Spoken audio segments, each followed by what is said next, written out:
मसीह खुदावंद में आप सबकी सलामती हो। जैसा कि आज के मैसेज में कलाम मुक़द्दस में से पुराने अहदनामे से हम पढ़ेंगे इस तशना की किताब उसका 30वां बाब और इसकी पहली से 5 आयात को। तो इसमें कलाम मुक़द्दस में शुरू लिखा है कि बहाली की शराइत क्या है। आज हम लिखते हैं कि इंसान कैसे बहाल होता है या कैसे उस पर लानत आती है या कैसे वो बरकतों से महरूम हो जाता है। इन सब बातों पर हम गौर करेंगे।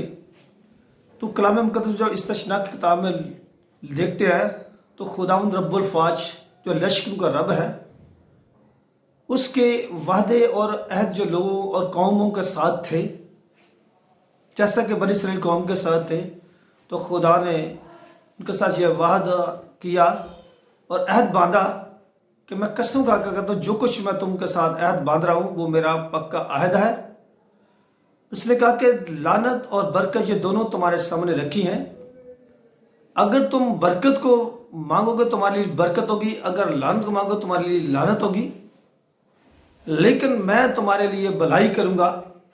और खुदा ने कहा कि अगर तुमको बरकत की तरफ आना है, भलाई की तरफ आना है, तो जो हुक्म तुमको शरीयत के मुताबिक दिया गया है उस पर अमल करना होगा। और अगर तुम उस हुक्म को छोड़ोगे और उससे फिर जाओगे तो फिर तुम पर बरकत की बजाय लानत होगी। कलाम मुक़द्दस में यीशु लिखा है कि शरीयत की यह किताब तुम्हारे मुंह से न हटे, बल्कि दिन रात तुम्हारा ध्यान इस तरफ लगा रहे और जो कुछ इसमें लिखा उन सब बातों पर तुम अमल करो। तो आज हम देखते हैं कि कलाम मुक़द्दस में जो लिखा है कि भलाई और लानत ये सब दोनों चीज़ें जो इंसान के सामने खुदा ने रखी हैं वो इनका कैसे चॉइस करता है।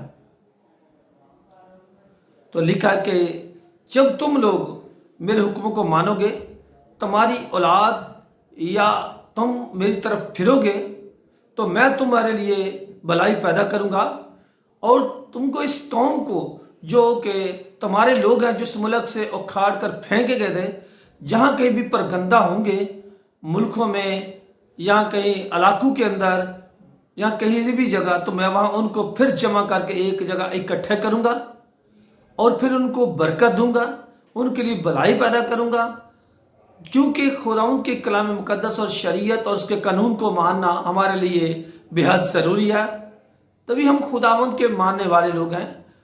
जो आर्डर हमें खुदा से मिला है उनके मुताबिक हम चले। इसी तरीके से हम नए अहदनामे में से जब अब्रानियों के नाम पौलुस रसूल के खत में पढ़ते हैं तो उसके 6 बाब और उसकी 13वीं आयत के अंदर तो वहां पर भी यही लिखा है कि खुदा ने जो इब्राहिम को और उसके साथ अहद बांधा था और वादा किया था कि मैं तेरी नस्ल को बहुत बढ़ाऊंगा और तेरे लोगों को बरकत दूंगा, यहाँ तक कि जो लोग परगंदा होंगे उनको इकट्ठे करके एक जगह जमा करके उनको बरकत दूंगा। तो खुदा आज भी अपने लोगों को ब्लेस करते हैं जो उसके हुक्म को मानते हैं, जो उसकी शरीयत को मानते हैं, जो उसके अहकामात पर अमल करते हैं।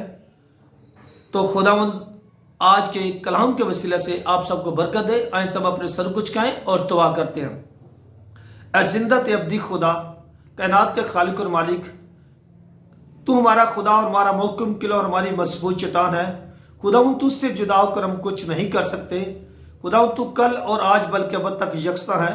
सारी शुक्रगुजारी तेरे लिए आज के इस जिंदा और मोतबर कलाम के लिए जो खुदावंद तूने हमें दिया और खुदावंद तेरे लोगों ने इस कलाम को सुना।